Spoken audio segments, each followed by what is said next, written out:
আজ আমি আমার ছোট ঠাম্মির কথা বলবো। আমার ছোট ঠাম্মির নাম হলো শিউলি রানী দাসী। নামটা খুব অদ্ভুত, তাই না? আসলে এই নামের পেছনে একটা বৃত্তান্ত আছে। আমার ছোট ঠাম্মির মা, মানে আমার ঝিমা, শ্যাপলা রানী দাসীর ১ ডজন ছেলে মেয়ে ছিল। আসলে ১ ডজনটা ২ ডজন হতে পারত, যদি তার বর পঙ্কজ কুমার পাকরাশি ৩৫ বছরের পটল না তুলত। ছোট ঠাম্মি দুর্গাপুজোর ষষ্ঠীর দিন শিউলিতলায় জন্মেছিল। ব্যাপারটা ঠিক বুঝলেন না, তাই না? আসলে তখনকার দিনে প্রেগনেন্ট মহিলাদের কুলোর বাতাস দেওয়া হতো না, কিংবা ডাক্তাররা ৬ মাসের বেড রেস্ট লিখত না। তাই ঘরের সব কাজ করতে হতো।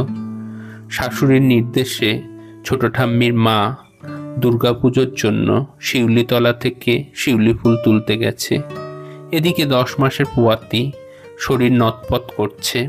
হঠাৎ প্রসব যন্ত্রণা। ওখানেই ছোট ঠাম্মি হলো। বাড়ির বড়বাবু, মেজবাবু, ছোটবাবুরা মেয়ের নাম দিল শিউলি। শিউলি ফুলটা যেমন মিষ্টি, এর মধ্যে এক ধরনের স্নিগ্ধতা আছে, কিন্তু ছোট ঠাম্মির ঠিক এর বিপরীত। গায়ের রং কয়লার মতো কুচকুচে কালো। গলার শব্দ শুনলে পাড়ার নেড়িগুলো চিৎকার করে ওঠে। সামনের দাঁতগুলো কোদালের মতো উঁচু। এই হলো রূপের ছটা। আমি মাঝে মাঝে ভাবি, এরকম মিস ইন্ডিয়ার প্রেমে ছোট দাদু কিভাবে পড়ল। আজ বিকেল থেকে ছোট ঠাম্মির মাথায় দাবানল জ্বলছে, কারণ ছাদে শুকনো করতে দেওয়া মুসুর ডালের বড়িগুলো কাকেরা খেয়ে গেছে। আমার মনে হয় ওদের প্রোটিনের অভাব হচ্ছিল। তার বিনিময়ে কাকেদের পুষ্টির ষষ্ঠী পুজো করে ছেড়েছে ছোট ঠাম্মি। এই ঘটনাকে কেন্দ্র করে আজ বিকেল থেকে সন্ধ্যা পর্যন্ত ১৬০ কিলোমিটার বেগে শিউলি ঝড় আছড়ে পড়েছিল আমাদের বাড়ির ওপর। কাকেদের বাপান্তর করতে করতে সূর্যি মামা ভ্যানিশ হয়ে গেছিল আকাশ থেকে। তারপর নিচে নেমে ভাত কাপড় ছেড়ে ঠাকুর ঘরে ঢুকে গায়ের জোরে দুমদুম করে কাঁসিটা বাজাতে লাগলো সে। তার শব্দ শুনলে চিতা থেকে মৃত মানুষ জ্যান্ত হয়ে যাবে। কাঁসির পাশে ছিল তার বউ ঘণ্টা। স্বামীর ওপর শারীরিক অত্যাচারের প্রতিবাদে সে এবার কথা ধরল। বড়ি তো কাকে খেয়েছে, আমার স্বামী কি করলো? তার পিঠেতে এত জোরে জোরে নারকেল ভাঙছেন। আপনার কি কোনো কাণ্ডজ্ঞান নেই?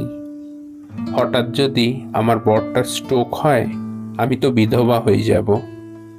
ঘন্টার কথা শুনে ছোট ঠাম্মি তেলে বেগুনে জ্বলে উঠল। দেখ, বেশি কথা বলবি না। পেটে এমন পা তুলে দেব, মুখ থেকে নাড়ি ভুঁড়ি বেরিয়ে যাবে। ওই নাড়ি ভুঁড়ি দিয়ে আমার নাতির জুতোর ফিতে বেঁধে দেব। কাশি কিছুটা বিরক্ত হয়ে ভাঙা গলায় তার বউকে বলল, কথা কম বল না। মাসিমা চলে গেলে বড় বৌদির কাছ থেকে হট ব্যাগটা নিয়ে এসে আমার পিঠে দিয়ে দিস। এদিকে ছোট দাদু তাসের আসর থেকে উঠে এসে চা চা করে ৪ মিনিট টানছিল। ঠাকুরঘর থেকে ছোট ঠাম্মি বেরিয়ে তার স্বামী দেবতাকে দেখে রণচণ্ডীর রূপ ধারণ করল। ছোট দাদু মুহূর্তে বুঝে গেল, এই ভদ্র মহিলার সামনে থাকলে জ্যান্ত চিবিয়ে খাবে, থুতুও ফেলবে না। তার থেকে রণে ভঙ্গ দেওয়া ভালো। এই অভিজ্ঞতা তার ফুলশয্যার রাত থেকেই আছে। সেই দিন সে বুঝে গেছিল কোন মালের খপ্পরে সে পড়েছে। কাপড় চোপড় ছেড়ে বসার ঘরে গিয়ে সিরিয়াল দেখছিল ছোট ঠাম্মি। সিরিয়ালের নাম শাশুড়ি ডাইনি, বউ খাইনি। আর পাশের ঘর থেকে ছোট নাতিটা সমানে কেঁদে যাচ্ছিল। হাতাখুন্তির বিজ্ঞাপনের ফাঁকে ছোট ঠাম্মি পাশের ঘরে গেল আর ছোট বৌমাকে ভালো করে আদা বেটে দিল। তোমাদের এত নোলা কোথা থেকে আসে? বাচ্চা বুকের দুধ টেনে খায়, আর তোমরা টাউটাও করে ফুচকা গেল। ঝাল ছাড়া কি তোমাদের মুখে কিছু রোচে না? আক্কেল জ্ঞান কি মরে গেলে হবে? পচাদা রান্নাঘরে বসে হরিনাম শুনতে শুনতে আলুর চামড়া তুলছিল। আজ রাতে হিঙের কচুরির সাথে খোসা সমেত আলুর তরকারি হওয়ার কথা। এমন সময় ছোট ঠাম্মি রান্নাঘরে এলো আর পচাদার ওপর খুব রেগে গেল, কারণ পচাদা গোড়ায় গন্ডগোল করে বসেছে। এই সমস্ত মেলোচ্ছ কাজকর্ম ছোট ঠাম্মি একদম পছন্দ করে না। তার মতে হিঙের কচুরির সাথে খোসা সমেত আলুর তরকারি হলো রাজজোটো। কিচেন ক্যাবিনেটে যখন তুমুল হইচই বেঁধেছে, ঠিক সেই সময় বড় বৌদি থার্ড আম্পায়ারের মতো রান্নাঘরে ঢুকলো আর বলল, উইদাউট স্কিনে আলুর তরকারির বাম্পার রেসিপি আমি একটা জানি, সেটা ট্রাই করবো মা। ছোট ঠাম্মি বলল, দেখো বৌমা, ওসব বাঙাল বাড়ির এক্সপেরিমেন্ট তুমি রাখো, শেষে দেখবে একটা কুকুরও মুখে দিতে পারছে না। বড় বৌদিও ছাড়ার পাত্র না।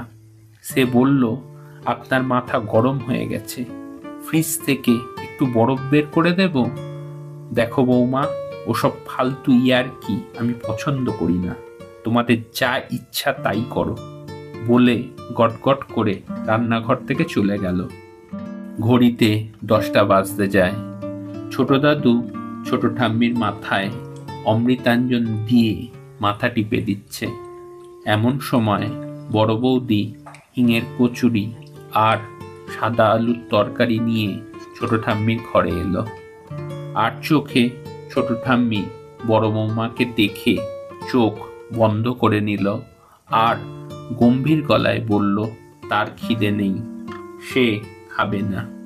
ছোট দাদু ইশারা করে খাবারটা রেখে দিয়ে বড় বৌদিকে চলে যেতে বলল। ছোট ঠাম্মি গম্ভীর হয়ে বিছানার এক কোণে চোখ বন্ধ করে বালিশে হেলান দিয়ে বসে আছে। ছোট দাদু বিছানা থেকে নেমে একটা লুচির থালা নিয়ে ছোট ঠাম্মির পাশে গিয়ে বসল। বুড়ি আধবোঝা চোখে সব দেখছিল।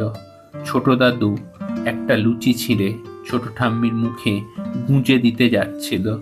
সাথে সাথে ছোট ঠাম্মি চোখ খুলে মিটমিট করে হেসে ফেলল।